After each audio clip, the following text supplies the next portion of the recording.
Yung ang hilig mo manilip, pero yung sarili mong baho hindi mo makita. Tama naman ang sinabi ni Sara Inday Duterte. Nahalungkatin mo muna ang sarili mong anak doon sa drug case niya. Kasi kung patas ka lumaban, dapat imbestigahan mo rin, halungkatin mo rin ang naging kaso ng iyong anak ng marijuana. Dahil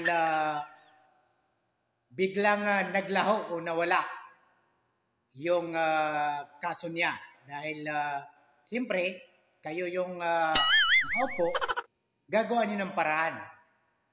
Kaya bago kayo manilip ng ibang tao ay silipin niyo muna, tanungin niyo muna ang sarili niyo, wala ba kayong baho na tinatago sa inyong sariling bulsa para hindi kayo mabutasan ng ibang tao. Ganyan po, patas po. Tama si Inday Sara na halungkatin mo muna ang drug case ng anak mo bago siya